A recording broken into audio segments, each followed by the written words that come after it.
Well, welcome back to more Potent Ponderings. This is Jeremy Little. And that's Dillon Hill. There you go. Whichever Actually way got you her name saw it. labeled correctly, so we're good to go. There you But, go.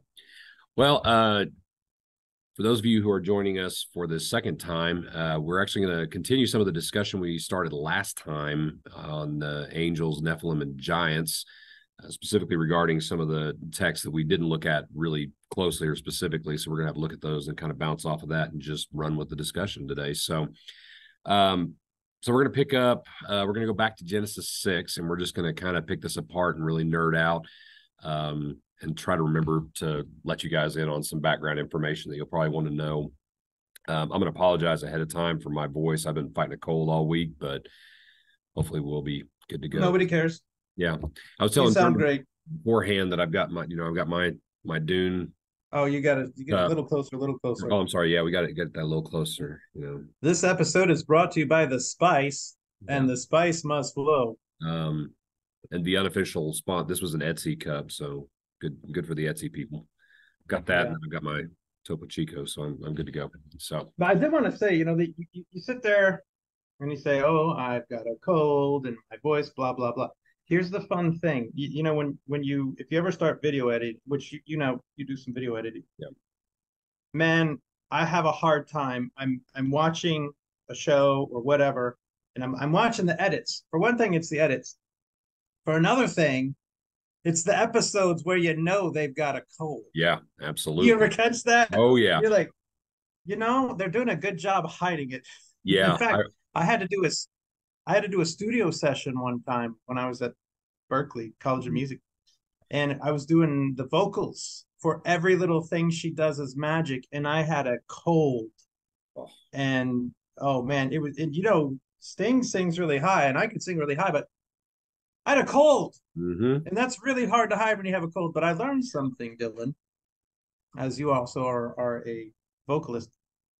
The more you warm up, the better, even if you have a cold. Yeah. In fact, it was it goes all the way back to high school. And who cares? So we talk about something else. We'll get into this other stuff. We'll get into it a little bit, but yeah. But in high school, the choir director, she taught me that way back then, because it was like region choir tryouts, and I came in. It was like 7 in the morning. We're all going to take a bus, or 6 in the morning. I'm like, oh, I can't sing today. She's like, oh, shut up, you'll be fine, and just keep warming up. And it worked, man. Yeah, it worked. I mean, I will say the one thing that's nice for cold. Have you warmed up? I guess maybe that's. I haven't warmed up. No, I've been sitting behind a desk working all day. No, the one thing I do enjoy about it though is that, man, I can rock those low pitches like never. Gosh, it just drops out the bottom. It's just fantastic. It's just fun to mess around with that. But no, I did that. Yeah. I did that Frank Zappa song, "Cosmic Debris." I don't know if you ever heard it. It's on that. Yeah, I know Zappa, but I've never heard that one specifically. Yeah. Yeah, and I sang it, and I threw a line in there because Frank would always throw something funny in pretty much everything he ever did. But I threw a line in there. I said, "It's usually, you might not believe this, little fella, but it'll cure your asthma too." Well, I sang this song. You might not believe this, little sucker, but it'll cure your COVID too. And the funny thing, my voice was like really in a weird place. I literally had COVID. Oh, nice. Lovely. Good grief. Yeah, no, I remember I was watching, we'd been going back through watching a series. It was a modern setting of Sherlock Holmes in New York, called Elementary. It was on CBS a few years back. Johnny Lee Miller, I think, was the main lead in that. But boy, he had one episode or two there for a couple of weeks, and you could tell he was just under the weather. And man, there wasn't any hiding it, man. That guy was doing the best he could. But, elementary, my dear. Well, yeah. Elementary. So anyway. Well, last time we talked about this issue, we basically came down to this conclusion that we have in Genesis 6 these contingent of fallen angels that in the pre-flood world came down, cohabited with human women, and the offspring of their unions were these giants called the Nephilim. We get the word giant specifically from the Greek translation we'll look at here in a little bit, probably. But the Hebrew term is Nephilim, which means the fallen ones. And these were the men of renown, these powerful giant figures prior to the flood, and they perished obviously in the flood. But the one statement in there that we hit that we didn't really have time to look at really closely that we'd like to look at today is this phrase where it says that they were on the earth and then afterwards as well, and kind of what the implications for that might be. Again, I have not seen any giants wandering around, and I live in the Texas Panhandle. We talked about that last time. You don't hide giants in the Texas Panhandle. There's nowhere to hide. So that is a thing. But everything's bigger in Texas. Exactly. So let's What were you saying? yeah. So let's look at this text. Dillon got a phone call. Yeah, I got a phone call. So let's look at this text in Genesis 6, and let me try to do this because I did. And while you're please. pulling that up, yeah, I do want to say something. Sure. Because I think somebody brought up a really good point, because it says that these were the heroes of old, men of renown, and really the context here isn't saying that they're a great person. Hey, something else we should get into is Nimrod. Yeah. Nimrod was a mighty hunter before the Lord. He was mighty and he's praying to the Lord. Now that before is also the word against, because he was against the Lord. So you can actually have a word that's used one way in here, renown, and these can be bad people of renown. Like Alexander the Great, hey, he was great. He was great. I look at a map and I'm looking to see all the land that he conquered. He truly was great. Yeah. Now think about all the people that died because Alexander, hey, they pushed his, they drew first blood. They drew first blood. It was like a, Stallone movie. But, even more so, you think about all the people that died because of him. He was great. And here, these heroes of old, these men of renown, in fact, now might be as good a time as any to let me read to you what Josephus says in Antiquities of the Jews, book 1. So before you jump off into that, the one thing I'd say about what you said so far is when I was in seminary, one of the things that one of our professors said about Greek versus Hebrew that I think is relevant to this, he said Greek is like working in a science lab. It's a very precise language, and there are very precise conventions for how you translate, how you do this, that, or the other. Hebrew is like the Wild West. And the reality is that there is so much more flexibility in the Hebrew language than there is in the Greek language. And so just like what you said with the word where we say he's a mighty hunter before the Lord, we can look at that phrase here in a little bit or on another time. That'd be another one. But anytime we look at Hebrew, we have to be very, very careful to look at the context, because the language is so much more flexible than than Greek is. And so that's just something to keep in mind. But I also thought, before we jump into Josephus, can you just kind of, for those who are unfamiliar with Josephus himself, kind of explain who he is first? So that'd be a little bit of a context for understanding who you're reading and what you're reading from. So during the 60s and early 70s AD, not 1960s. Yeah, 1960s. He was in a hair band. No, I mean a hippie band. Yeah, there you go. Flowers and actually no, it's like the 60s and 70s AD. So Judea rebelled against Rome, and Josephus was actually a general in Galilee, and he was fighting against the Romans, and he had this amazing stand against, if you asked me to talk about it, man, I'll try and make it brief. I'll make it brief. No, please do.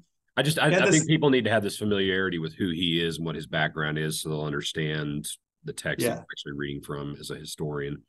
Really smart guy, general, defending Galilee against the Romans. He put up an amazing fight at this place called Jodapata, which today in Israel is Yodfat, and you can go and visit it there, and they've got Roman soldiers and all sorts of stuff. And it's just, I didn't get to go when I went to Israel, man.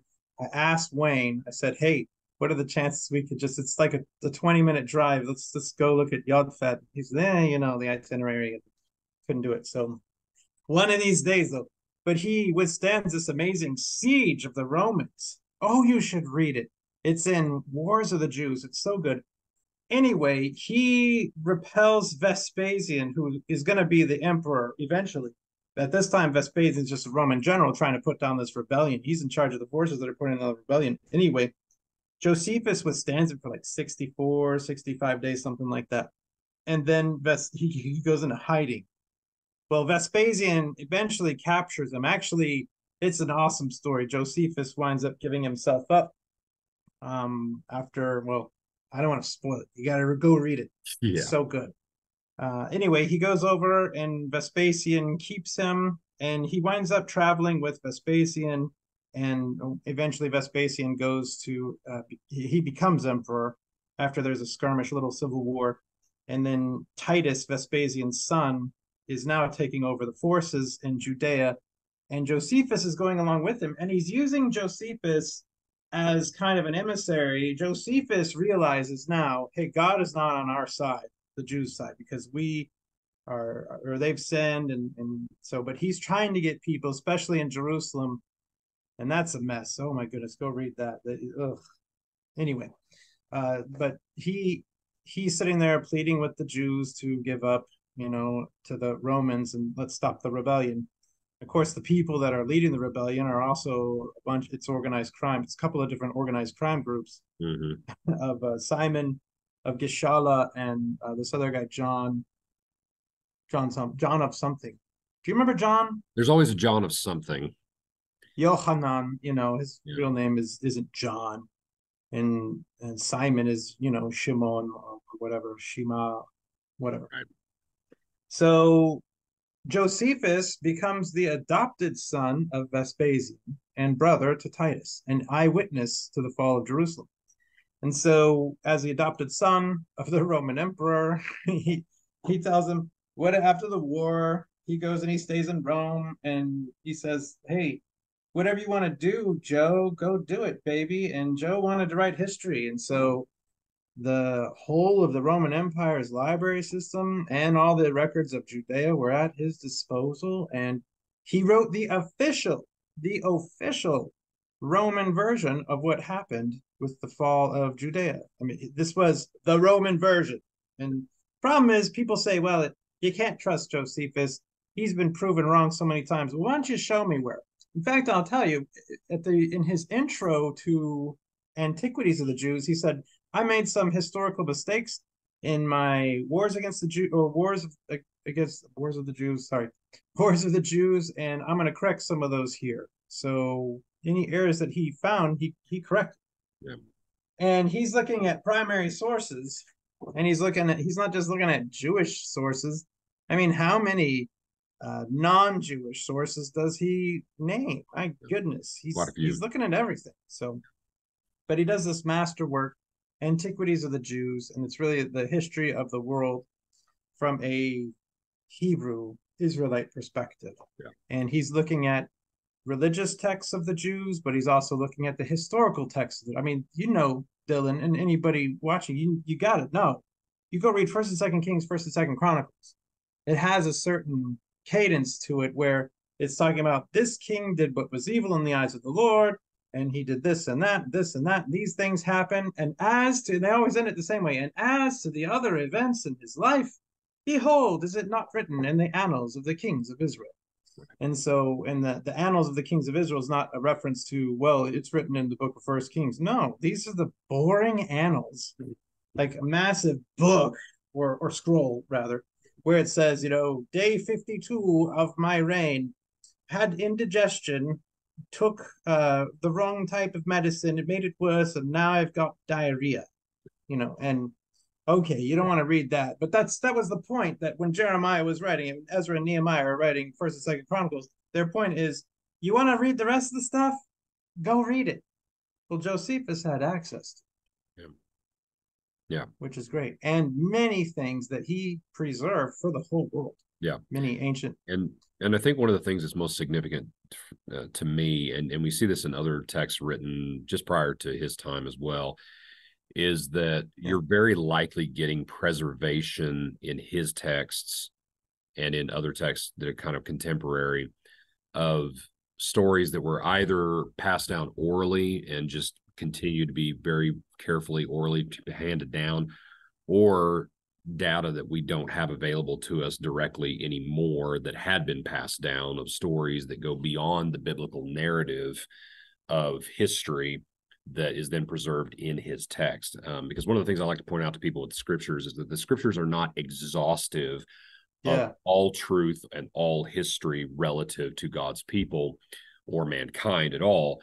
And so what they are is sufficient for the ends for which God created them and gave them to the prophets and the apostles. And so to have these insights from men like Josephus or Philo, that we might talk about a little bit later, or Eusebius in particular, or even if we were to go back to the pseudepigraphal writings of Enoch or others that might preserve those traditions, or even more probably or Herodotus, or even people are like the books of Maccabees that record the Maccabean time period in between the Old Testament and the New Testament. We're not suggesting these are scripture, but they are helpful insights into the events surrounding what is recorded in the scriptures, and it helps to supplement that. Where they differ from the scriptures, we have to, obviously defer to the scriptures, but they are good supplementary materials in that sense. So as we turn to Josephus's Antiquities, basically the Antiquities, basically, exactly. But the Antiquities are basically starting at creation and working forward to, I think about, and correct me if I'm wrong, it's about the year 160 BC, somewhere in that territory. And then the Wars of the Jews picks up a little bit before where Antiquities ends, and then runs it all the way through the Jewish revolt, I think. Yeah, he makes it all the way to the 60s AD. 60s AD. Okay, never mind. Okay. Yeah, in Antiquities of the Jews. Yeah. Okay, good deal. So understand that as we're going through this, we're basically on the front end of the book Antiquities of the Jews, in which he's going back through the narrative of Genesis, and he stopped off here at this relevant point where he's talking about this rebellion of the angels that we've been discussing in the last couple of episodes here. So yeah, and his deal with it is what he says, book 1, chapter 3, paragraph 1, about mid-paragraph. Says, for many angels of God accompanied with women and begat sons that proved unjust and despisers of all that was good, on account of the confidence they had in their own strength. For their tradition is that these men did what resembled the acts of those whom the Grecians call giants. But Noah was very uneasy at what they did, and being displeased at their conduct, persuaded them to change their dispositions and their acts for the better.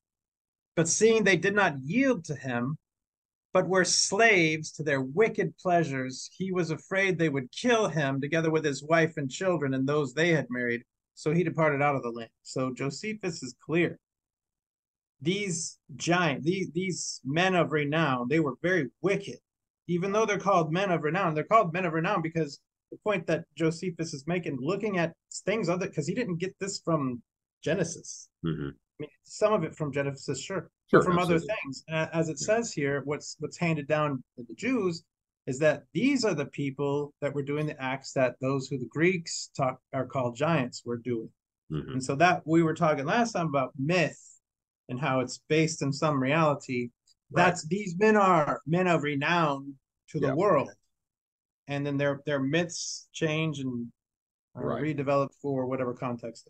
Yeah, and we talked about this last time of sort of the idea that these men were, and I think there is some confusion as you say, as these people are dispersing around the world. I think there is a conflation and a confusing of between the forms that the fallen angels themselves took to dominate men, and then the men of renown, these Nephilim in and of themselves, as being gods in the eyes of men.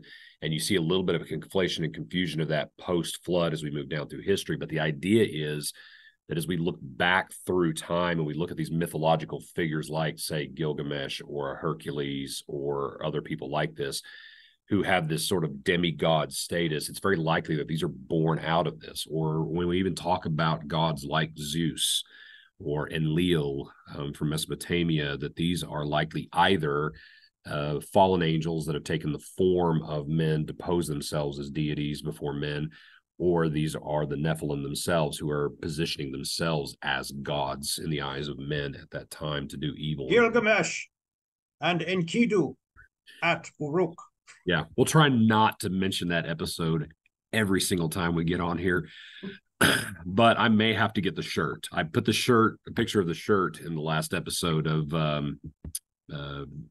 Patrick Stewart playing electric guitar for the Darmok and Jalad at Tanagra tour. So but, I blame you for my actions. It's your fault. Yeah, exactly. Very fitting for these days. But yeah, so anyway, I think that was an important point I think we made last time, that we have to understand that, and it's not popular in modern scholarship to suggest such a thing by any means, but it is very likely that a lot of the mythologies, which again is a term that's very skewed in our times, it really just means the stories of a people, of the Greeks, of the Romans, further back the Persians, the Mesopotamians, are actually based in real people and real events that happened. And as they dispersed from Babel, which we can talk about at a later date. Ooh, that'd be fun. Yeah, they took those stories with them and they slowly morphed and shaped over time, just like the flood narratives shaped and changed over time as well. So, but yeah, so that's Josephus's take right there. Big bada boom. So, yeah, and actually that even, and we can look at it here in just a little bit, but even that terminology, men of renown, as I was looking in the Greek, the root of that word has to do with a name. Name, yeah. His name was basically well known. He was known by the people. Known. So, well known. Yeah. So, do you want to look at the Hebrew text to start with, or? Do you want to look at that and also afterwards portion? Yes. Yeah. Let's talk. Yeah. Let's talk about that. Do it. Let's just start with the basic biblical text. So I'm going to pull up this program that we use. It's called Accordance. This is our Bible software. And our Bible software. How about that? Well, a lot of people. Dillon and I worked tirelessly to put this together. Yes. Somebody beat us to it, and it's called Accordance. It's actually theirs, but I will take no legal responsibility for the words coming out of this man's mouth right now. So. Anyway, so what the text you're looking at here, this is the Hebrew text. And if we were to walk through this, the big text that we're going to be looking at is shaded here in orange. But you'll see here, and it came to pass that man began to become great upon the face of the land or the ground. And daughters were born to them. And then we have here the kind of one of the critical phrases, the B'nai Ha-Elohim. This is the sons of God here that we talked about last time, these being the angels. These are not, and these are not good angels. These are bad guys here. But the B'nai Ha-Elohim saw the daughters of the men, that they were pleasing or good or attractive, and they took to themselves wives from all whom they chose, essentially. And then we get the statement in verse 3 about how God is evaluating mankind. Let's not pass that up. Yeah, let's not pass that up. Okay. I think this is important. So, yeah. So it says, and Yahweh said, that see, my spirit will not remain with man forever, and also he I'm sorry, my Hebrew is not as good as my Greek by any means, so just a heads up on that. In which also he is flesh. It's a little clearer in our English translations. Essentially, my spirit is not going to strive with him together, because also he is flesh, and his days will be 110 years. So the way the Hebrews like to list off their years is they say 100 and tens, and the idea of saying tens is that you have two tens there, so it's 20. So you have 120 years, and then Shana here means year. So his days will be 120 years. Now, there is a little bit of debate as to whether or not he was saying, look, from the moment he made this declaration until the coming of the flood judgment was going to be 120 years, or whether he's saying that man's years will now be limited to 120. If it's the latter, then we have to understand that that is something that's going to progressively happen over time to where man's years are going to be limited to that much, because obviously men like Abraham lived till he's 175 years old. So obviously this is something that will take time to take its effect after the flood. Unless, Jeremy, you've got some other takes on that. Honestly, I've wavered back and forth on that, but I take it as a marker, because I mean, if you're looking in the context and also afterward. Yeah. So, and this would be my question and maybe my point. Yeah. I think it is more of a marker that is still stuck within the pre-flood world. Yeah. So they've got 120 years left. That's the announcement of judgment. And that's probably when he first went to Noah. Yeah. And then Noah, therefore, Mr. Bill Nye, would have 120 years to build this ark. Right. And that's generally been my take. I have a hard time buying that it's a limiting of the years, just because of the data that comes after that with men like Abraham and others who lived past that 120-year mark. But anyway, so we go on in verse 4. I should add yes. You know, I'm looking at Joe, Uncle Joe. Oh yeah, Uncle Joe. Josephus. Yeah, his point was that he's going to cut their ages to be 120 years. Yeah. And see, that's the point that he made. But I mean, I struggle. I don't always agree with everything that Josephus says. Sure, absolutely. And I actually, to be fair, I actually started this, but I didn't get very far. I actually started going through reading Josephus parallel to my Bible reading every day. And what I tried to do along the way is actually, and I'm not trying to be hard on Josephus here, but record where there are differences in the text. And there are, a fair amount of differences between them. A lot of them are not significant. Some of them are kind of surprising, that if he had a Greek text sitting in front of him, why he would have said something different than what the biblical data actually says. Whole other discussion for 100 days. Again, so he wasn't just looking at exactly. He's looking at other things. But the problem I have with this is that we know that they lived longer than 120 years, even past that. So how could that be what God meant? Exactly. And especially with respect to this timer marker that we get in the next verse. Yeah, exactly. So when we get into verse 4, and this is kind of our money verse for this discussion, it says the Nephilim, again, that's the fallen ones. And you'll note down in my, immediate, I don't forget what they call that, but your data down at the bottom, the translation is giants there. That's because of how the Greek translation translated them. But the literal Hebrew translation comes from the word naphal, which means to fall. So Nephilim are the fallen ones. So M being the plural. I am. Yeah, the dot, yod, mem there would be your plural. So yeah. So the Nephilim were in the land, or on the earth, in those days, and I've got that backwards, those days, and also after then, or after thus, which, and I'm doing this a little bit on the fly, which the sons of God came to the daughters of the man and beget to them, and they beget to them the mighty, which are from everlasting, men of the name. So there's your men of, your Anashei Hashem, your men of the name, basically, is the literal men that have a name. Yeah, men that have a name. Yeah. Anamas also in the Greek. Yeah. So, but what's interesting here is you don't see words like tov, which would be good. These aren't, there's not like a qualitative goodness type terminology being used here. It is very clear that what he's getting at is that these are men whose name is known. That Hitler's a man of a name. Yeah, exactly. I mean, not a good guy. Not a good one. But everybody knows his name. Stalin. Yeah, exactly. Mao. And what's interesting is you see when they translated this into Greek, they use a Greek term that does the same sort of play on the idea of a name, which we can look at later. From our discussion last time, the phrase that really gets me is this phrase right here. This and also after then. So they were on the earth or in the land in those Okay, days. establish first.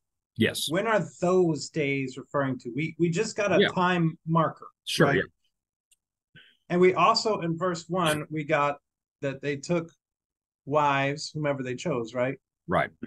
Yeah. And then we get the 120 marker, Yeah. and then we get those days and Right. afterward, and then we get a time marker that I think marries the end also afterward to Yeah. the time when the sons of God came into the daughters of men and they bore children to them. Yeah.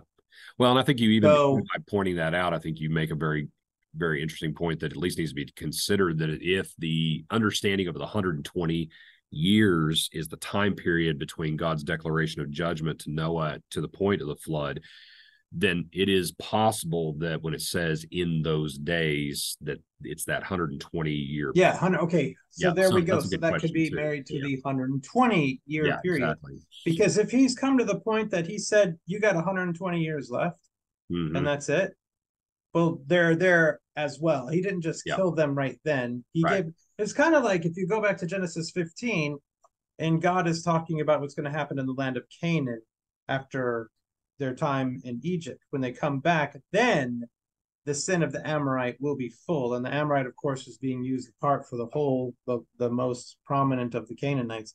Right. And so, but for that 400-year period, 430-year total period, he's having grace on them. Yeah. On the Canaanites, right. because their sin has not reached its full measure, perhaps. And I'm just speaking in terms of. I actually made this argument this last Sunday when I was teaching on You did. Abraham going into the land as his house being at that time the representative of God to creation, that when Abraham goes into the land, it's not just to take the land. The mission of man has always been to represent God and his interests to creation. And so when Abraham goes into the land, it's an opportunity for him to represent God to those peoples, to give them opportunity to repent. But as we see, they don't. And then by the time Israel gets back around to them several hundred years later, it's Judgment Day. So, So here we have this marker, and he maybe it's to show that he didn't wipe them out. Like you people are bad, you're dead. Right. He gave them another 120 years, so they were there before the judgment was declared, and then during the judgment. Because here would be my problem.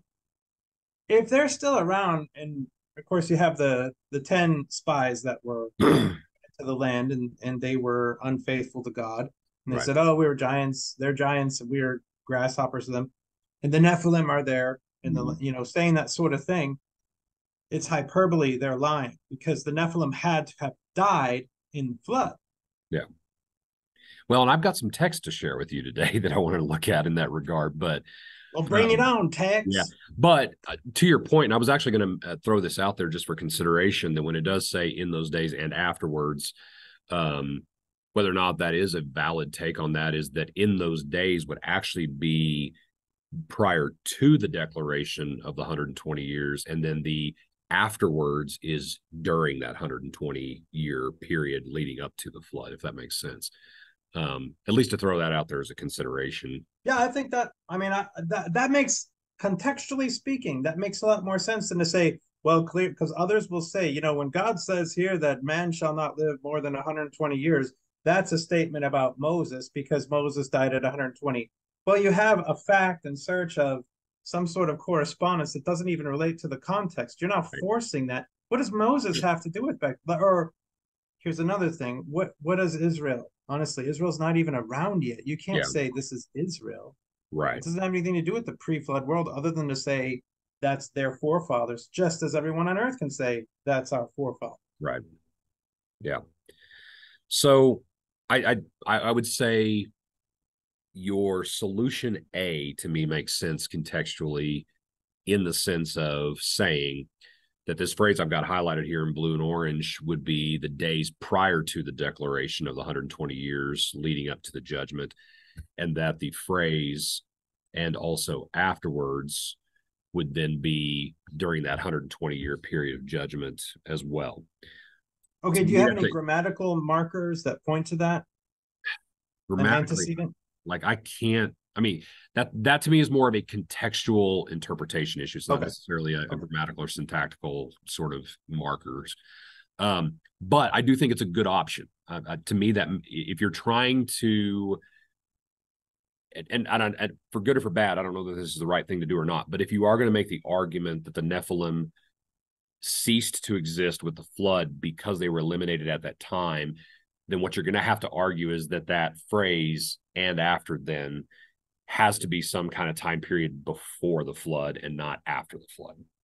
Yeah. So to me, this interpretation A here is that when it says the Nephilim were on the earth or in the land in those days, that would be prior to the declaration of the 120 years. And then the phrase "and also after thus or after then" is during that 120 year lead up until judgment. You got 120 days. You got 120 days. Better load up, boy. So, better learn how to swim. So I would say that is a good. Let's kind of take that in box A and set that on the shelf for a second, because I want to look at some other data in the text that is going to be post flood that we need to look at, and I just kind of want to get your take on. Let's do it. So if we could go, I'm just going to pull up the English text just for the heck of it, but unless you had anything else you wanted to look at textually with that one. No, that's good. Okay, so let's pop over to Genesis 14. So just to give people context with Genesis 14. Love that chapter. Yeah, it's a fantastic chapter. So essentially what's happening in chapter 14, Abraham has already come into the land of Canaan. He's already settled there. And at some point, he's run into a conflict with Lot and his herdsmen. They've separated and gone different ways. And at this time, when the Canaanites are in the land, there is a whole conglomerate of kings in the east. You're talking Mesopotamia, a little bit further to the east, potentially into a region that's today modern day Iran, in what we would call Elam. And these guys are kind of the big guys on the block at this time, the big powerhouses at that time. And they've kind of subjugated these kings that are in the land of Canaan, particularly in Sodom and Gomorrah. But who all subjugated them? Name them all. Yeah, so let's go through all these fun names. So no, I mean, don't. Sorry. I guess you can. Go ahead. But no, I was just going to say, so you've got these kings listed off here. You got Amraphel, king of Shinar. Which Shinar is, what is Shinar? So Shinar, if you remember from the Tower of Babel, is actually the plain where they built the tower. So it's modern day Iraq. Yeah, but modern day Iraq, between the Tigris and Euphrates. Beautiful land. Yeah. Like if you look on Google Earth, you can go over there and look. Yeah. It's green. It's not desert there. Yeah. So it is beautiful. But the Greek version of Shinar is Sumer. And why is that? Okay. Yeah, because English, it's the transliteration and translation over time. The names, the spellings change, but okay, why don't you tell me what Greek word has sh in it? None. They don't have. Yeah, there you go. That's why. Yeah. And that's what's hard. Yeah. So Sumer. And Sumer is also Babylon. Yeah. Yeah. So Amraphel, king of Shinar or Sumer. So he's down there in southern Iraq, modern day. And then you have Arioch, king which was established by Nimrod. Nimrod, yeah, actually. Then we have Arioch, king of Elasar. No, this is not from Lord of the Rings. Wait. That was a super deep dive, by the way. Are you serious? Yeah. So okay, where's Elasar? Yeah, I don't know where Elasar is. Do you have better background on that? I spent some time looking it up, and it's like an old version of the land of Ashur. Oh, okay. So it would be corresponding to Assyria. So this would be further north of Iraq. Yeah. Correct me if I'm wrong. This would be kind of like Kurdistan area in northern Iraq. Is that right? Yeah. Okay. So if you go up the Tigris and you go to modern day Mosul, was Nineveh. So surely in that region. Yeah. Then you have this guy, Kedorlaomer of Elam, and Elam is in sort of these. It's kind of hard. Have you ever had a Chedorlaomer? No. Do they have those at Cheddar's? I had a melted Chedorlaomer. It's pretty good. But yeah, Elam is in essentially southern Persia. Yeah, it's in Persia. It's Persia. Elam is one of the tribes. Persia. Yeah, so it's just over the Persian Gulf from Saudi Arabia into Iran. And this is the thing that I just love. You got Shinar, you have Sumer, Assyria, and Persia. Mm-hmm. I mean, this is a walk through history. It Assyria is. dominated first, then Absolutely. Babylon, and then Persia. So Absolutely. these players, this is like, Yeah. I don't know. But I then geek out but then we this get stuff. to this guy, Tidal, king of Goyim. Which is always interesting to me because I mean, and you correct me if I'm wrong, but I kind of get the impression this is really the guy who's in charge because the name Goyim means nations. And so it sounds like this guy is the head of this conglomeration, that he is Tidal, king of nations, essentially is the title. So the way it's just my Yeah, no, theory. please, please. So Tidal, who is also, you'll see the name Thargal, and you'll have variant spellings for all these people. Yeah. But what it looks like is at one point, of course, you see in Genesis 10, Nimrod establishes Babylon and cities in Shinar, if you Right. will. And then he goes north into Assyria, and Assyria is not his land. Yeah. It's a different people group, but he takes them over. And so now, when you're controlling two different kingdoms, Babylon in the south and Assyria in the north, you are an empire. Right. And what we have here is if we add the third one to it, which would be Elam or Persia, Right. now you have a three-kingdom empire. Right. But you have, and if Tidal is at the top, and then you have the three under him, well, under all of them, you have their towns and their districts, and so I'm sure Right. they have that sort of setup of their hierarchy. But each person is going to be getting a share. I think everyone in Canaan has been vassalized. Yeah. So They've let's all been and turned into vassals. yeah, so let's talk about that term for just Yeah. a second because that's probably a term that a lot of people aren't familiar with. So a vassal is essentially it could be anything from, you know, your average Joe businessman who is underneath the leadership of a king and he's got to pay his taxes to the king, etc. But it can also be all the way up to a king of a city or a city state that has been conquered by an even greater, more powerful king. And now he's what's called a vassal king to the greater king. And so he still has power over his city, his region around the city, but ultimately he answers to this greater imperial king. And it's very similar to what we see in the Gospels where we read about Herod, who is king of the Jews, but he still has to answer to Caesar. And so really Herod is a vassal king to Caesar in Rome. So when we talk about in verse 2, where we talk about Bera and Birsha and Shinab and Shemeber, and the king of Bela, these are all guys I who remember in the 80s, they used to sell those Shimmer bears. They were $80 a piece. Shimmer.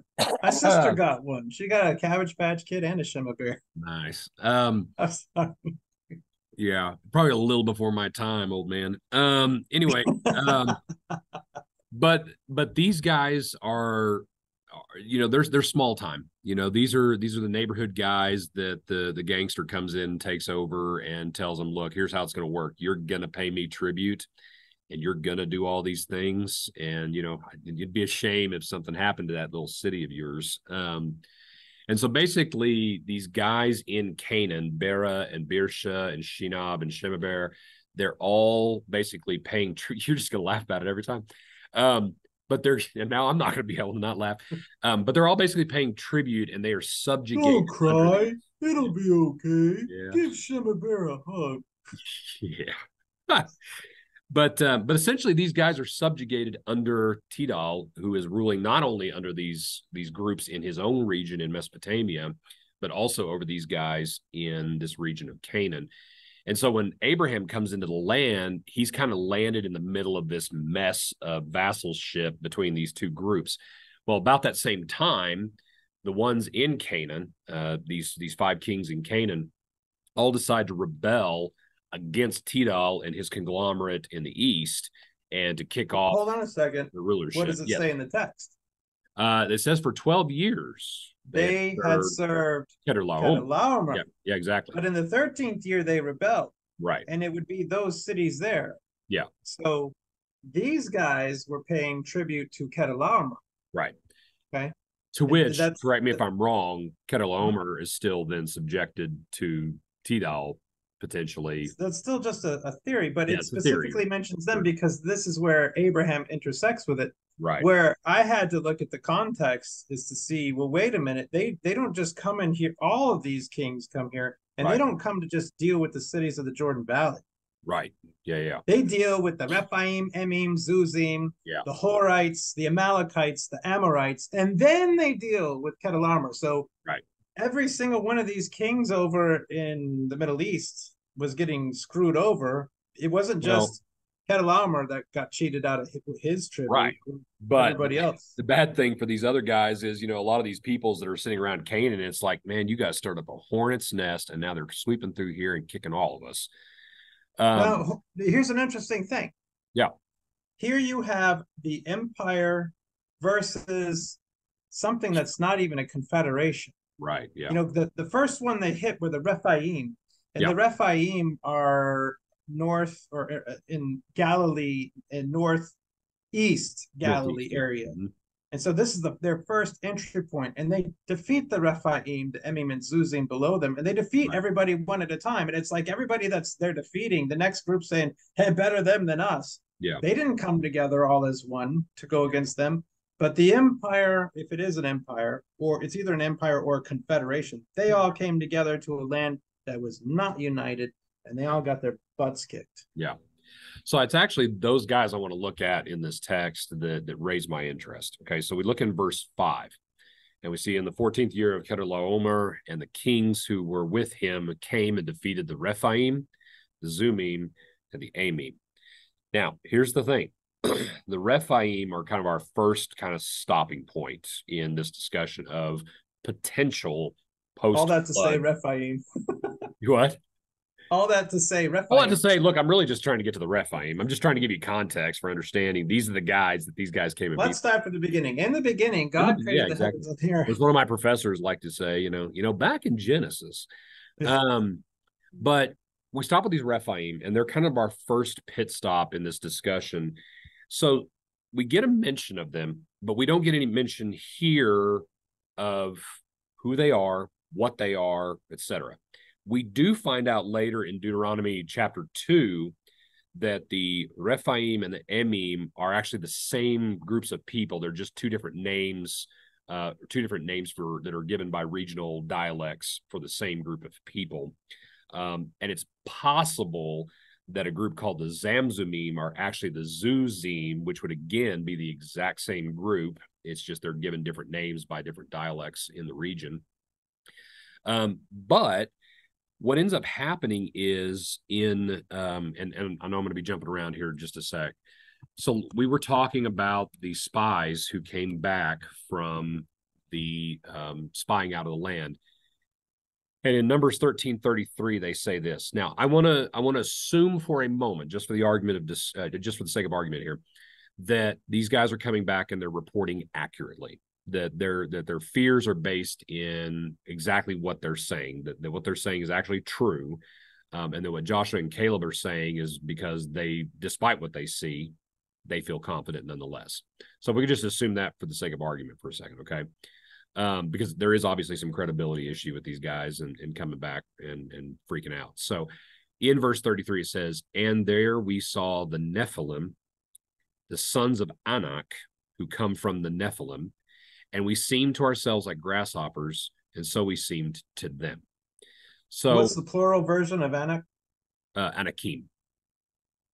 And actually, we run across them later too. Anakim, yeah. Anakim. Nice. So basically, they came back and said, "Look, Moses, Anakim has the high ground." Yeah. But Joshua and Caleb came back and said, "Look here, Anakim, I have the high ground." Don't try it. Don't try it, Anakim. Anyway, so here's what I want to point out in this text. First of all, is at the very end, it's not just that they said we seemed to ourselves like grasshoppers. It says, so we seemed to them. But also, let's just assume for the sake of argument that when they talk about the Nephilim here, that they're actually accurately reporting that they are seeing the same thing that happened pre-flood. These angels came down, had relations with women, and produced the Anakim, this group of people, this new set of Nephilim. So if we just assume that for the sake of argument right now, what ends up happening in Deuteronomy chapter 2 is that the Rephaim, in fact, let me just go ahead and pull it up. Deuteronomy. Let's not. We'll Oh, need to sorry. Go go ahead. Go back ahead. to. Yeah, go ahead. We'll need to go back to that verse. Yes, to 13:33. Yeah. I can get back to it pretty quick. Yes, we do. So if we go into Deuteronomy chapter 2, we come to this statement here where it says the Amim formerly lived there, a people great and many, and tall as the Anakim. Like the Anakim, they are also counted as Rephaim, but the Moabites call them Emim. So the Emim and the Rephaim, same groups of people. It's just a Moabite word for Rephaim. But they are referring to them as tall, like the Anakim, and the Anakim in Numbers 13 are being referred to as Nephilim. Now, that doesn't necessarily mean that the Rephaim are Nephilim, but it does mean that the Anakim are being equated with Nephilim. You're just not going to be able to handle it, are you? So Anakim, Nephilim, Rephaim. Sounds like the what is it? The Elements song, the Table of Elements song.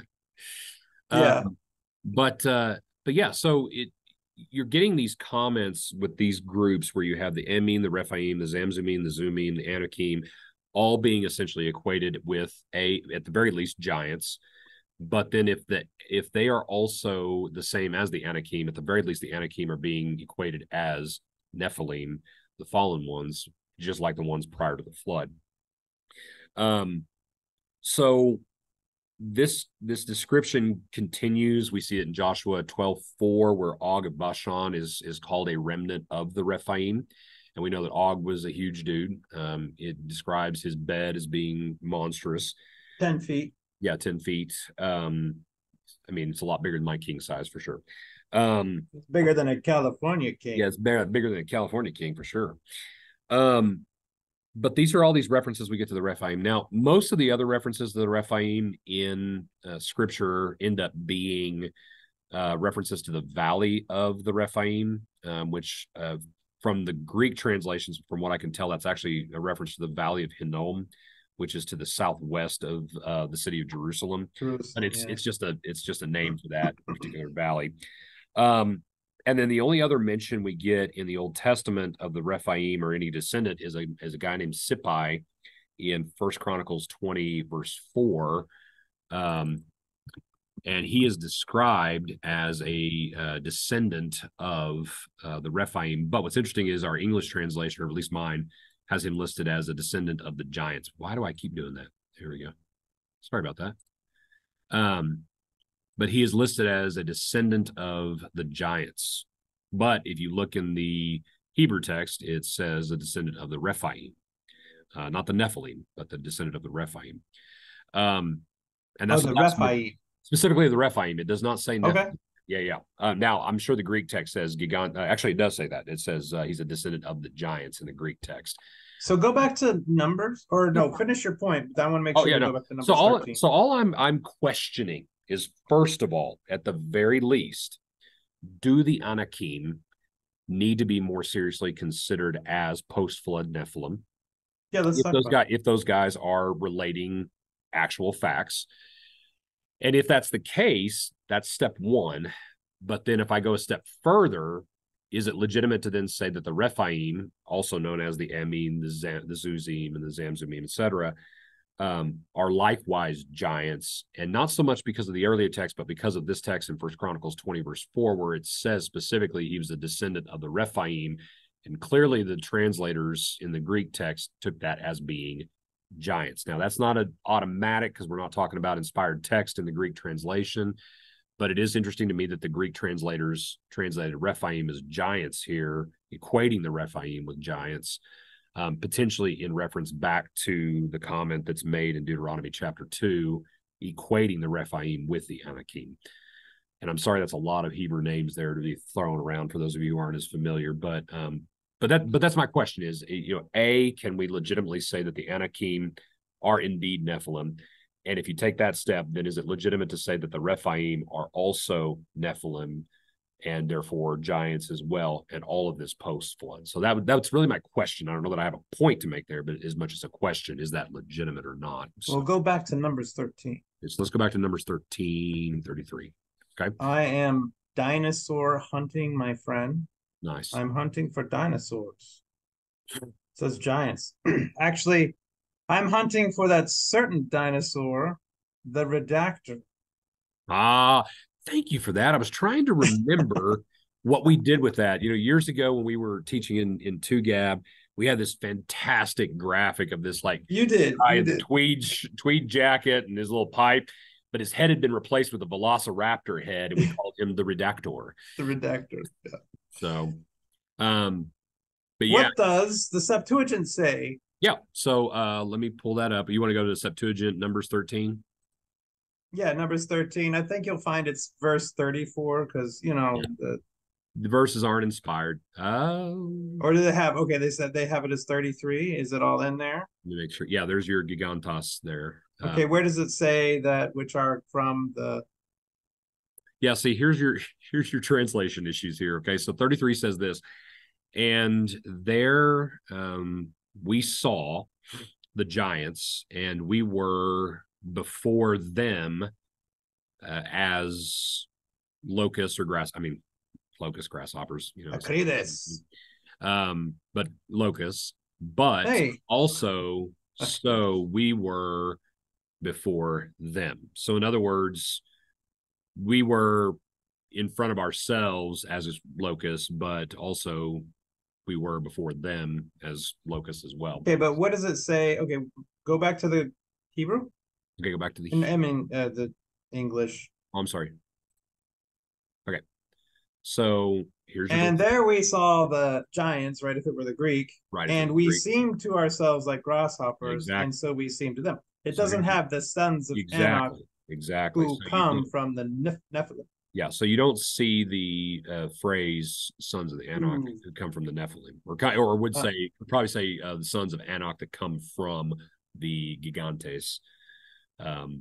So you don't have that in the Greek text. What's up with that?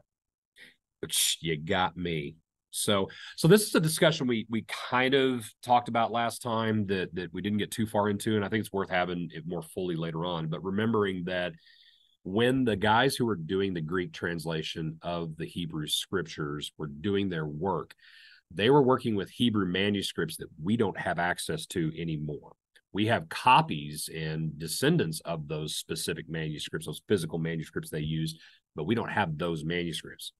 It is possible that the Hebrew manuscript that we have available to us that is used in all of our modern English translations are Hebrew texts which added in that parenthetical comment. Now, the problem with parenthetical comments is sometimes the scribe just wrote it in there as like we would do like a study note in our scriptures. And the next person who takes his manuscript to copy from thinks, oh, that's actually part of the text. And then it ends up getting lumped into the text totally by accident. It's not intended as a deceptive thing, but it can happen. It becomes an explanatory note that is made in the text that someone later on mistakes as actually part of the text, and so that gets passed on down the road. So it's possible that was an explanatory note that was just added in the Hebrew text that we have available for us today, and that the older Hebrew texts that were used to translate this Greek version did not have that explanatory note in it. So there is that problem too. So then if you get into our buddy Eusebius and the Chronicon, and in his treatment of this, which we talked about last time, from his standpoint in the early 300s AD, it was a well-established fact that the Septuagint was based on earlier Hebrew manuscripts than what they had. Right. And that's why the Septuagint, at least in the earliest church, was the Old Testament. Yeah. And so I think it smacks of redactor writing something and not something that they actually said, because why would they bother to say that? Let's look at the English again. Well, before you do that, because this occurs to me, this is important for people to hear. Yeah, please. We use a lot of terms in biblical studies and technical biblical studies that are actually very they come across as very bad in modern usage. So for instance, when we talk about textual criticism, textual criticism is not a bad thing in biblical studies, but we hear criticism and we instantly think, oh, we're trying to be critical of the Bible and say it's not true. All textual criticism means is we're taking all the texts, all the different manuscripts out there and trying to figure out, okay, what did the original look like? Because all we have are copies left over.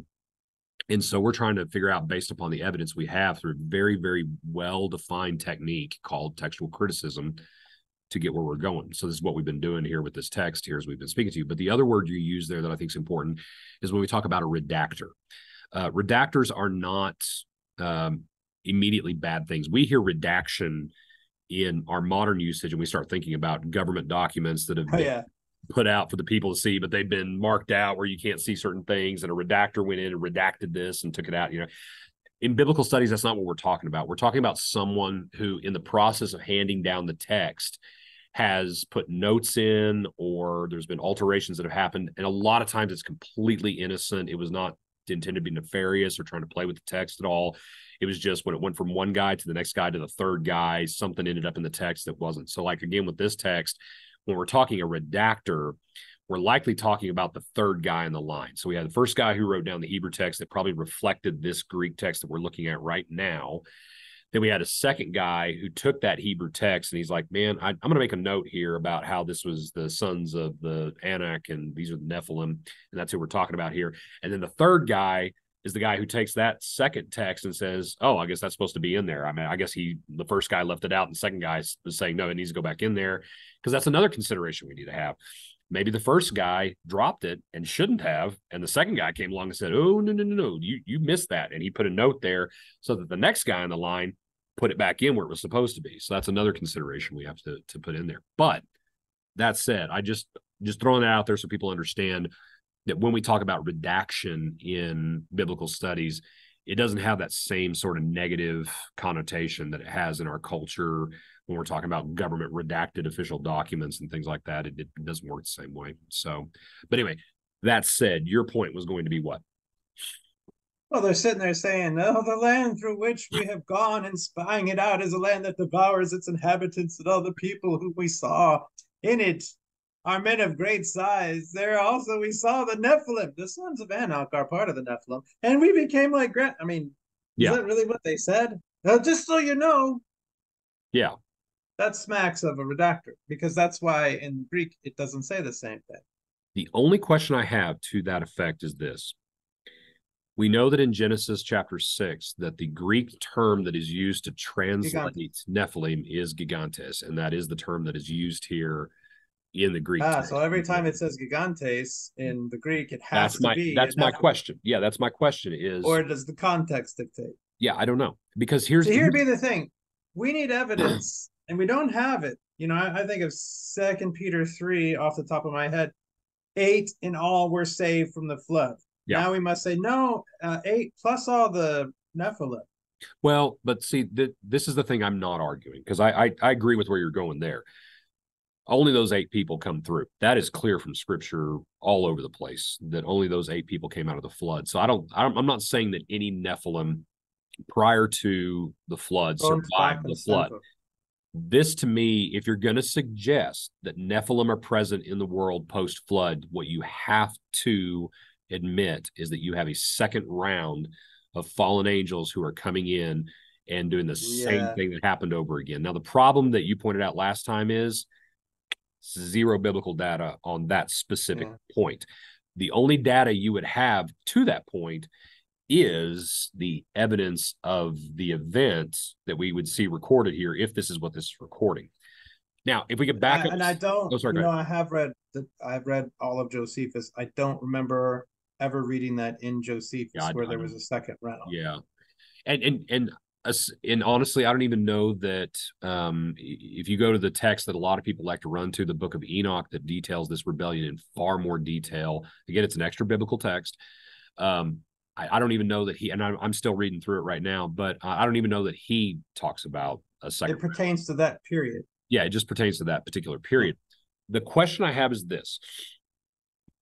By the time we get to the Greek translation of the Hebrew text, what we have to admit is that some of the mental scape for the translators is that the Greek culture understands giants to be a very specific thing.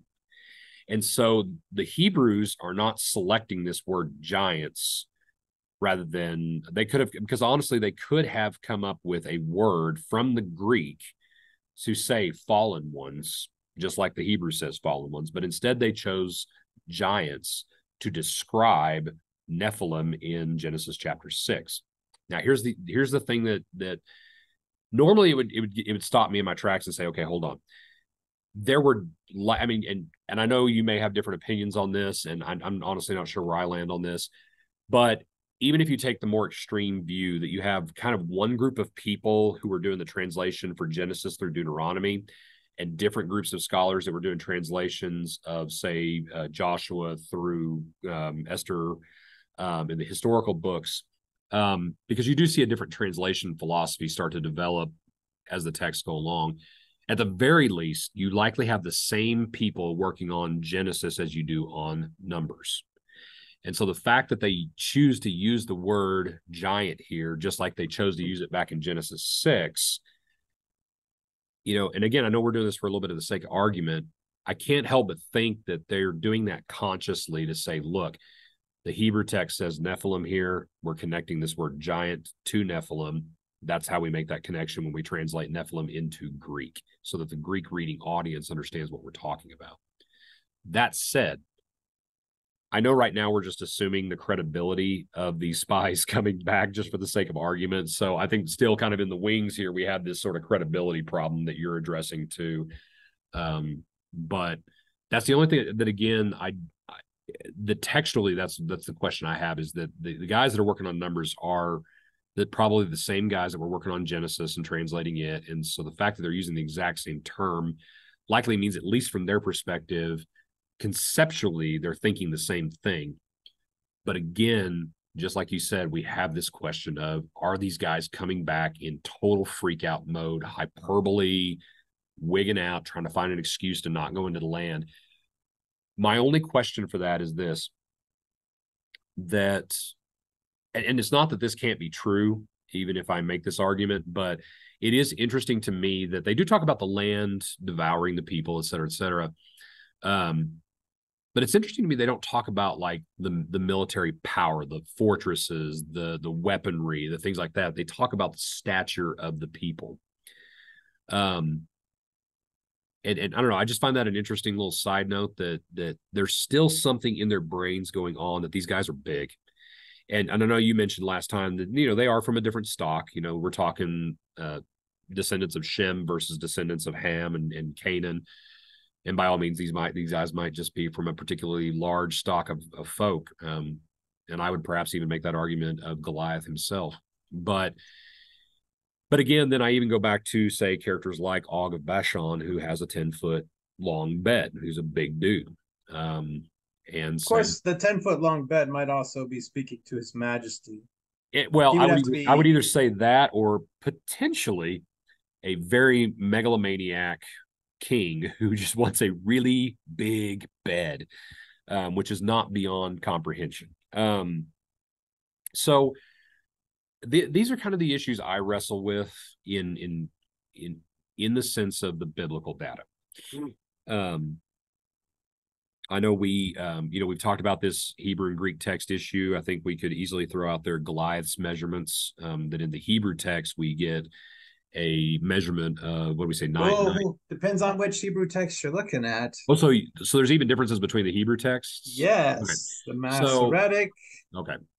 Because I know there's a difference between the Hebrew and the Greek. I just didn't realize there were other Hebrew texts as well. Yeah, but before we get, if we may, can you look up 1 Chronicles 20, verse 4 in the Septuagint? Yeah, this one's fun too. You know this one? Yeah, so I actually looked at this before we got together. You already have it highlighted. So you'll see in highlight here in the orange. Yeah, it does have the sons of the giants. Yeah. So this but it's the Philistines. Okay, now I gotta look, because again, I'm kind of doing this off the cuff here. So not exclamation point, silly. 1 Chronicles 20, verse 4. So yeah, so after this, there arose war with the Philistines in Gezer. Then Sibbecai the Hushathite struck down Sippai, who was one of the descendants of the giants, and the Philistines were subdued. So I think both with this guy and with Goliath, potentially, if these are Nephilim, that these are probably hired out mercenaries that the Philistines have taken into their ranks to help them in their battles, if you're going to claim they're Nephilim. If they're actually Philistines, then you've just got some overly sized Philistines for sure. But here's what's interesting. Did I hit First Chronicles in Hebrew? No, I think I did. I don't know. I don't think So so. Sibbecai, Hushathite. So it says he You say strikes. Cobra Kai? Yeah, the Cobra Kai, nice. But this is the guy Sippai that he strikes, and Sippai is from the descendants of the Rephaim. So the Hebrew text says that this guy Sippai is actually a descendant of the Rephaim. But what's interesting again is that the Greek translators use the word giants here for Rephaim and not using the word giants for Nephilim, which is hard because, again, if you've got an older Hebrew text for First Chronicles 20, verse 4, that the Greek translators are using, it might say Sippai, who was one of the descendants of the Nephilim. Okay, that'd be worth looking at. Yeah. So, but again, if we go to the Greek text, we get this phrase, the sons. That's what this is. He's from Apal, from sons of the giants. So that's what that phrase in orange there means. So, oh boy, Dead Sea Scrolls doesn't have much Chronicles in it. Yeah. Well, that's something else that we want to be able to bring you guys to is some of these Dead Sea Scroll texts. Yeah, we have access I to got that it online too. So, unfortunately, let's talk about the size. You want to hit Goliath now? Yeah, let's go ahead and hit Goliath. You want to hit Goliath? Yeah, let's go ahead and do that. Let's hit it. The Hebrew text that I've got. This would be the Masoretic text. So we're going to go 1 Samuel 17:4. But just for some context, again, you've got in 1 Samuel 17, you have Goliath, who's come out with the Philistines against the Israelites. Saul and all the men are cowering before him. And this is just prior to David coming out and killing Goliath. But if we go down to verse 4, and again, remembering that our English translations that we use today are pretty woodenly locked in with using the Masoretic Hebrew text. So we get in verse 4, and there came out from the camp of the Philistines a champion named Goliath of Gath, whose height was 6 cubits and a span.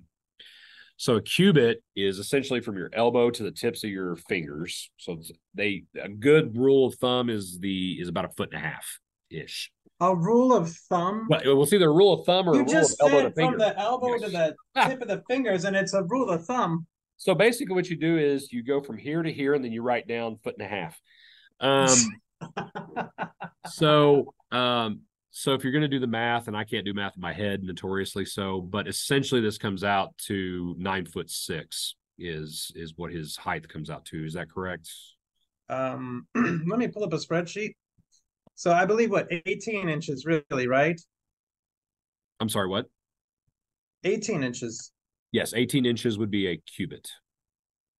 And then what was the rest of his measurements? And a span. And I correct me if I'm wrong. I think is a span from here to here, I think. Yeah. So which could be 9 foot and a span. Like a C-span. That's boring. Uh-huh. Uh So it's 9'6". The presumption is that this is about 6 inches. Sure, 9'6". Yeah, so about 9'6". Now that's what the Hebrew text is going to give you, but in the Greek text, you're going to get a slightly different measurement here.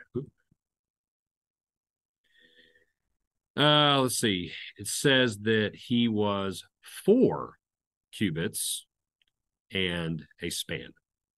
So if you go, so if you go your 4 cubits, so 6'6".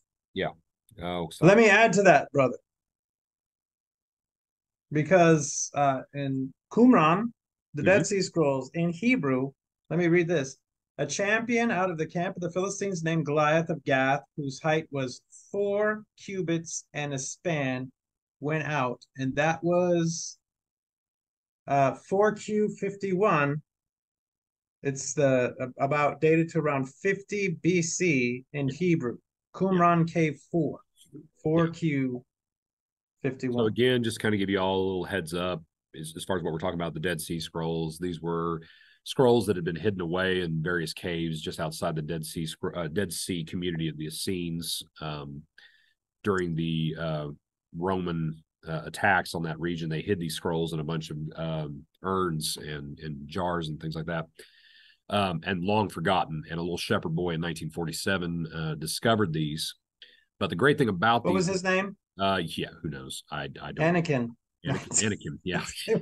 He was playing on the high ground. He was playing on the high ground. He was actually and what's funny is it's a really funny story because he was trying to chase down some of his goats that had gotten away, and he threw a rock into a cave to scare the goat out. And when he threw the rock in, he heard a pot break. And when he found in, he went in, he found these pots with all these scrolls. But I think to date, there's 13 caves because they just recently discovered a new one. There's either 12 or 13.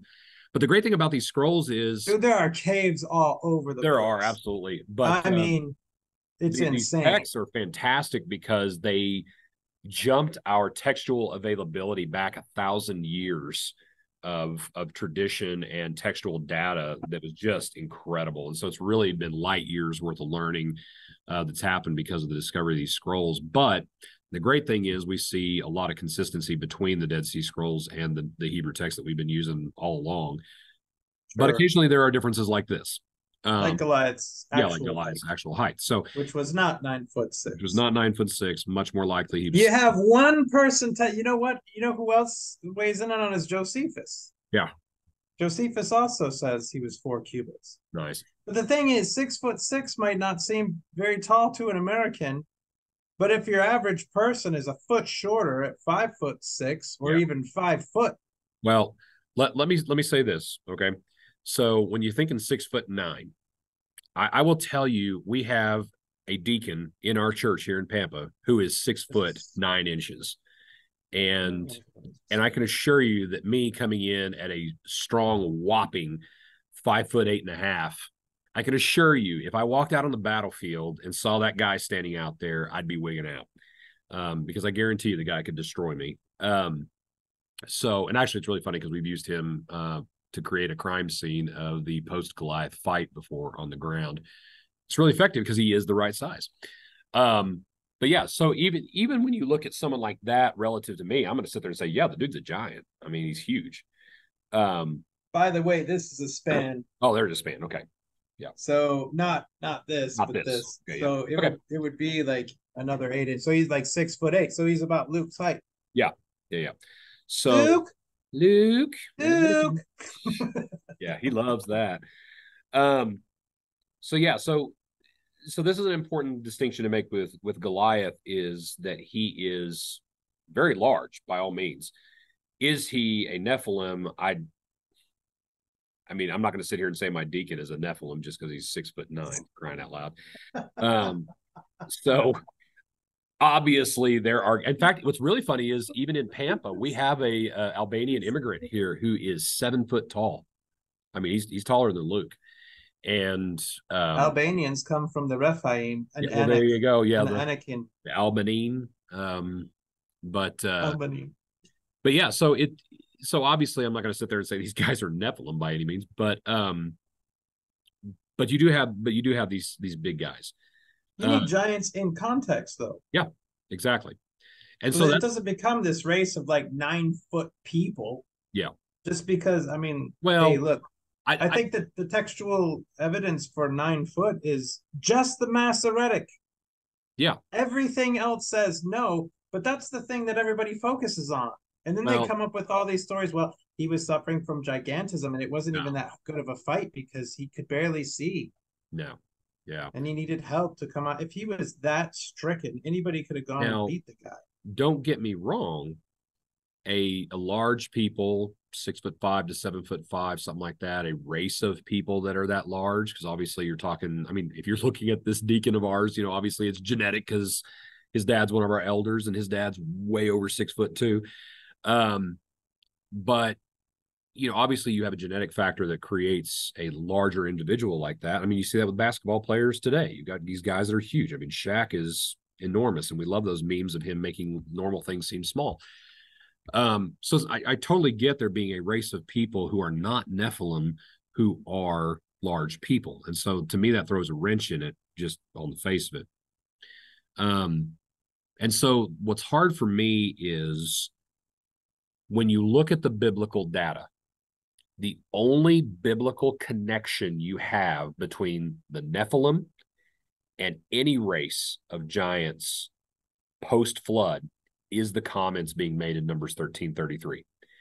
And the problem you have immediately there is the credibility of the witnesses and the hyperbole they're very potentially using. And that's why I have a hard time with it. Now, that's from a biblical data standpoint. You know how much that would freak them out? I'm telling you, the Nephilim were there. We can't go. The Nephilim. You know, the ones that we've heard about, we saw them. Yeah. Now, one thing I do think is interesting is that Caleb and Joshua's argument back was not, they weren't the Nephilim. They weren't that big. It's, no, we can take them. It is an interesting argument that they make back that they don't try to refute. Now, that is not a closed case by any means, because honestly, I can see the wisdom in saying, you know what, so what? What if they were that big? We can still take them because God is on our side. It doesn't matter. So trying to argue with them about what they actually saw, you can potentially just get into a he said, she said kind of argument. And that's probably some wisdom on the part of Joshua and Caleb to make the argument they did the way they did. But here's the thing. I biblical data wise, this is why I have a hard time with that. Now, let's take the biblical data and set it right here for a second. Now, my question is, what do you do with modern accounts, relatively modern accounts of giants in our context? Bearing in mind, you and I both know I've never seen a giant ever, but I've heard many stories. And so I just have these questions, are these really just, are we really just hoaxing, or what is the actual reality out there? I saw Harry and the Hendersons when I was a child. That was real. Of course it was. It was on film, and everything that's on film was real. Bigfoot. It was really a guy in a giant Sasquatch suit. I mean, I've also seen Star Wars. There was obviously a very large guy in that Wookiee. He's a Wookiee. What is Wookiee in the Greek? Yeah, not Wookiee. It'd have to be Ookie. But I do have this question. What do we do with the sort of incidents that we see of people reporting giants, either alive or finding remains of giants in burial mounds, literally all over the world? Sure. And the problem with that question is, I don't, like, logically speaking, I can't give you an answer because I've never seen it. I don't know. And I'm getting all this secondhand. And we kind of talked about that last time. And I don't know what to make of that, because we're not talking 6'9" dudes here that are being reported. We're talking anywhere between 15 and 18 foot tall beings. All right. Yeah. So, let's, before we lose our minds on it. Yeah. I want to see some credible evidence that they're finding 15-foot giant. Exactly. I mean, I find that hard. It's not beyond the realm of possibility, admittedly. Okay. But I think in the pre-flood world or post-flood world, somebody that tall. So my take is this. That's a huge animal, Yeah, exactly. Well, and again, this is wait, it was the giant sloth. Of the Ice Age. It's a giant sloth. It was what do they call that one? Gigantopithecus, the big giant what is it, like an orangutan? Gigantoredactor. Yeah, exactly. Now you're starting to sound like a Transformer character or something. But let's say, for instance, first of all, that the skeletons they're finding in burial mounds are indeed, upwards of 15 feet tall. I can buy that on the biblical face of it for this reason alone. that it's possible that these are the remains of Sure. giants pre-flood that were buried dead long before that, or they were the remains found afterwards that were then buried and interred after the flood, but dead nonetheless. Are there credible sources, though? Can you name for me one credible source that says 15-foot giant? The only thing that, and again, I have not had time to investigate this, is again, there's a guy named Travis Roy, I think his name is, but he has collected. Travis Roy, he has two first names. I know, and you never can trust a guy with two first names, you, or a guy that's got one of these like David Davidsons or John Johnston or something like that. Yeah. You can't trust those guys. Except for Don Johnston. Yeah.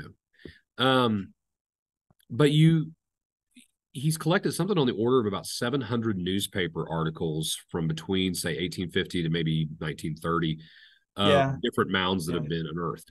Again, I can buy that. That's fine. But just on the biblical data, I kind of have to say these are probably the remains of Nephilim left over from pre-flood, whatever happened pre-flood, because that world is just completely foreign to us. Well, here'd be my question then. If they really are finding, where are the skeletons? Because you know what else I heard? Oh, as soon as it hit the air, they evaporated. It turned into dust. No. I'll do you one better than that. You know what really happens is they unearth them, and the Smithsonian comes out and gets them. The Smithsonian came and took it. Yeah, exactly. So, which again, I've said maybe they did times. Are there men evil enough and powerful enough to do those sorts of things? Absolutely. Is that what happened? I have no idea. But again, from a biblical standpoint, I don't think those are impossibilities. What I do have a harder time dealing with, and I have a harder time buying, and I don't want to be disrespectful here because some of these incidents that are reported are pretty horrific, is like, say, the Kandahar giant incident in Afghanistan. There you have a live, living, 15-foot tall giant living in Kandahar. I mean, he's dead now, but if he was living. But again, it is one of those military stories, and I wonder how much it can be trusted or not. He's a cryptid. It's a cryptid, yeah. And then you hear about people talking about the giants they see in northern Canada. You know, we were talking about all the syrup up there. They grow them big. Or for that matter, when you start talking about cultures that believe in trolls and other large beings like that. Oh, I saw that movie. Your people made it, Dillon. Oh, yeah, we did. Yeah. You're Norwegian people. Yeah, we are Norwegian people in a good old troll movie.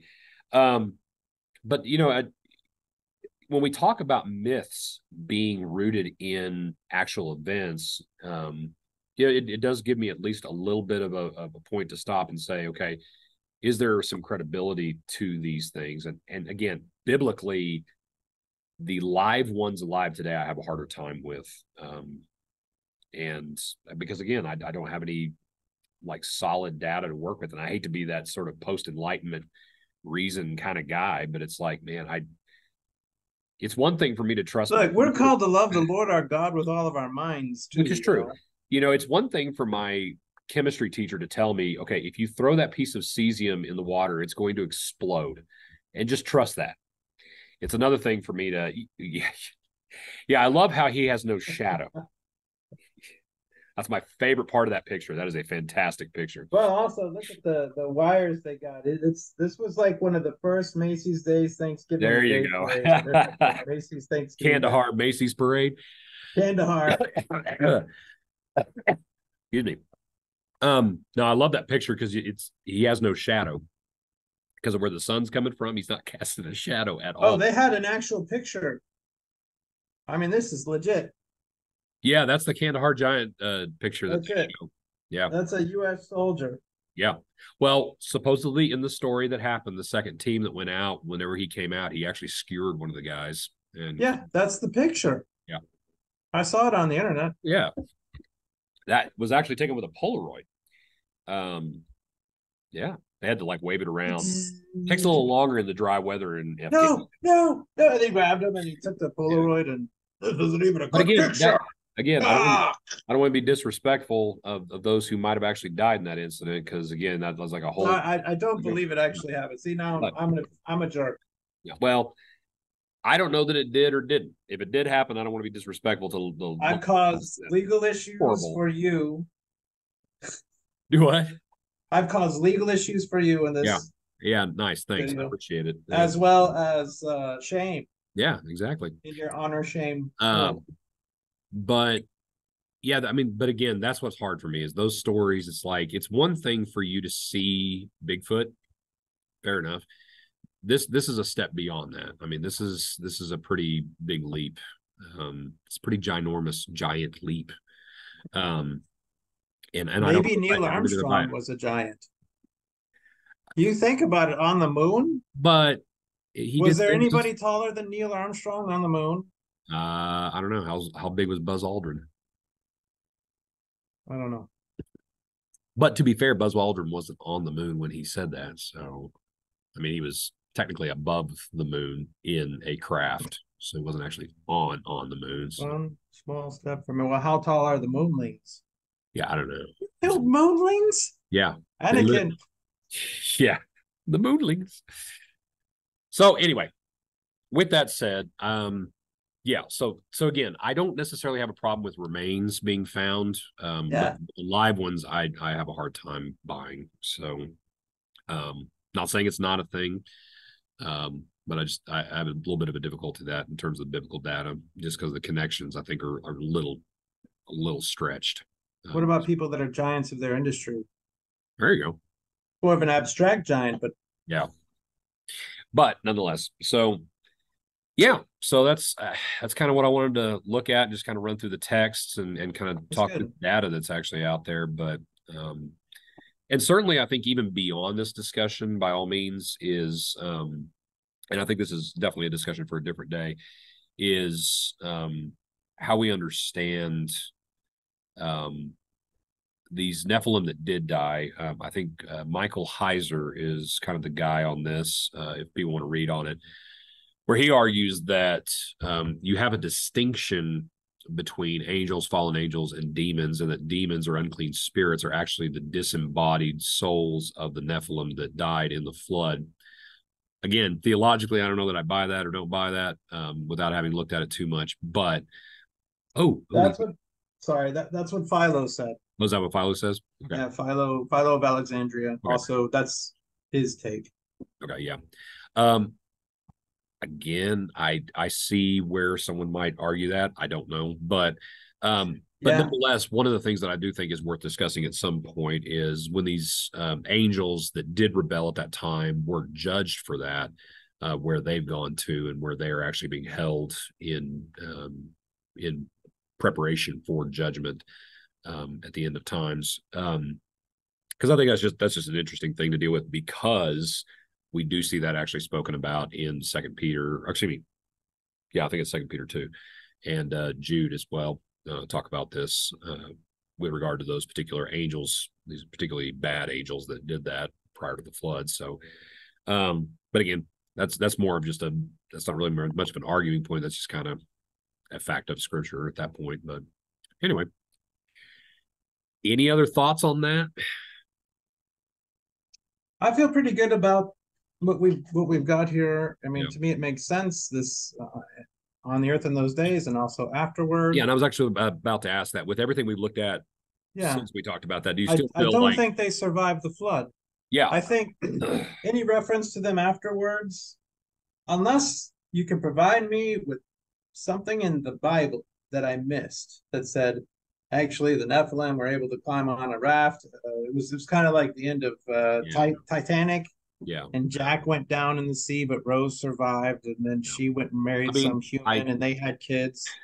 I don't remember one of the podcasts I was listening to on this. They discussed this. That I don't know if this is a text that's out there that makes this argument from the ancient world, or if this is something more recent, that supposedly one of the Nephilim, and it's actually interesting because I totally see where Aronofsky did this for the Noah movie, that one of the Nephilim actually snuck aboard the ark and managed to survive through the flood. And so I'm like, I'm so sorry. That that movie movie was is awful. pathetic.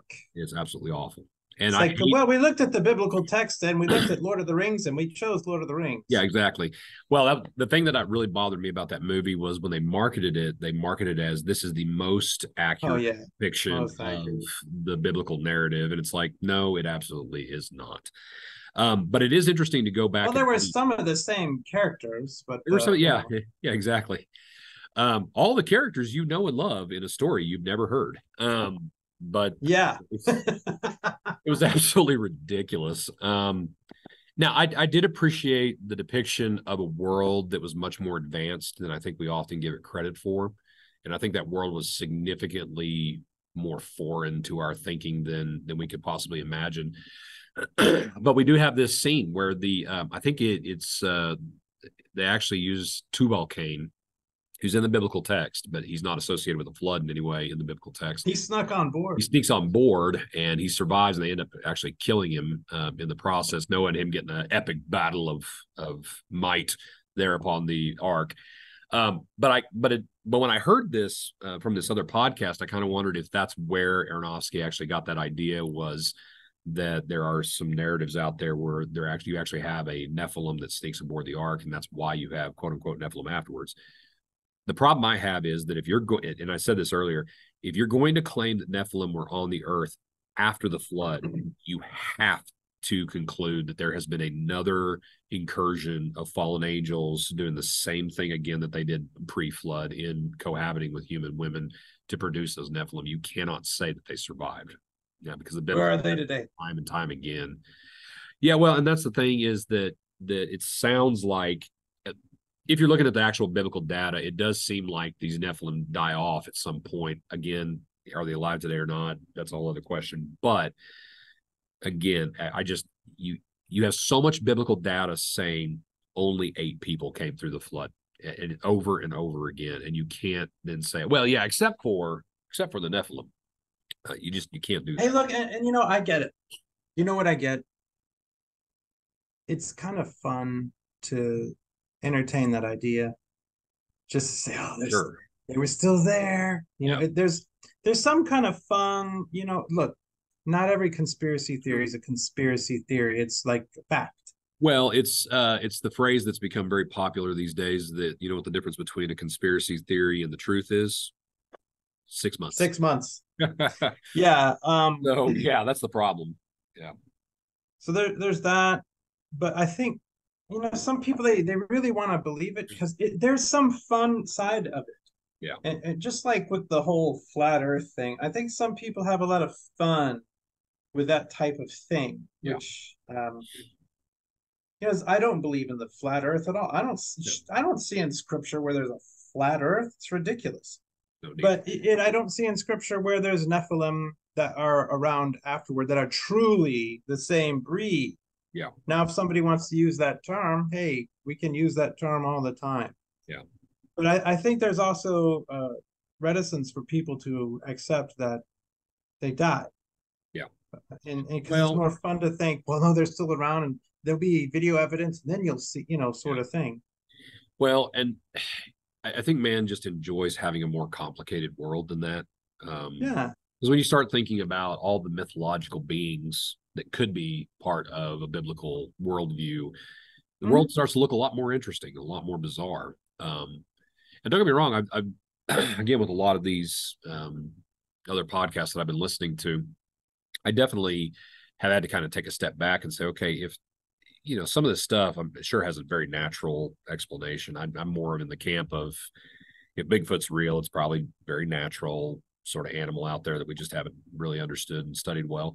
And I'm okay with that. It doesn't bother me at all. But it's whenever you start bringing in other things like, okay, what about, you know, something that I haven't really considered is things like vampires and werewolves, or dwarves, Chupacabra. Yeah, or chupacabra, or things like that. And I have my theories on that are that we see very clear from Scripture examples of where things that we've seen in Scripture could have easily been misunderstood for the sort of mythological things that we've seen. When we see especially when you're talking about, we see the damage physically done to people when they are possessed or oppressed by demons, and how that could easily be mistaken for certain things. I can totally see that.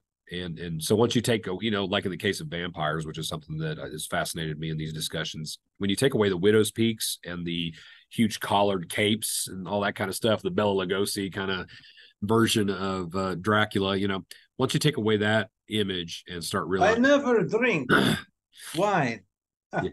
yeah, one cup of wine, ooh, cups of Ooh, cups of wine. um, but when you start talking about no, you know, you potentially an individual who's been uh, overwhelmed by a demon that is attacking people and drinking blood and bloodletting and things like that. Okay, well now we got a little bit of a different story, you know. Or even for that matter, if you want to start talking about werewolves, where you're talking about demons taking possession of animals, because we see this in the biblical narrative where Jesus is sending the spirits of Or the how about this? swine. We don't know all the animals that are out there. This is true too. Absolutely, absolutely. And Sasquatch. And this to me is what makes it hard, is because, and we sort of alluded to this last time we talked, is that the truth is probably way more complicated than we care for it to be, because you probably got everywhere between governmental psychological operations to animals that we just don't know about to real demonic and bizarre spiritual activity. And then they're just all overlapping with one another in a way that as you're trying to pull it apart, it's not very easy to pull apart. It's sort of a Gordian knot that you're trying to pull apart without actually cutting through it and destroying the whole thing. So, um, so anyway, but those are just kind of the questions that all kind of leads me into, is if you're going to eliminate the giants from the discussion, now we're in more, okay, now how do the fallen angels and demons actually start to play into the sort of phenomenon that people are experiencing or have experienced throughout history? And I think a lot of that is not outside the realm of a biblical worldview or biblical narrative, but it does take a lot of very careful discernment. So. But back then, we don't have a lot of data points to point at to say this is what was going on. This is what they look like. Yeah. These are the things that we're doing, other than in generalities. Right. Yeah. Which, you know, we don't have it. Yeah, or you can read the Book of Enoch and get some kind of understanding. Yeah. But that's a whole other thing. Yeah, and that's hard too, because then you start getting into the realm of pseudepigraphal and apocryphal writings that there may be some kernels of truth there, but man, you really have to take that carefully and be very, very judicious about your handling of those texts. So, right. Anyway, right. So any other thoughts with that? I'm good. Okay, you're good. I'm good with all this. Rock and roll. Sounds good. Well, that's round 2. So maybe next time Nimrod. Yeah. I think that'd be a really great discussion. Talk about Nimrod and Tower of Babel. That'd be awesome. So, all right, good deal. Well, for those of you who were able to join us for this discussion, for this very long discussion, we appreciate y'all hanging with us. But we will hope to see you guys again very, very soon. So, yes. All right. Well, y'all take care.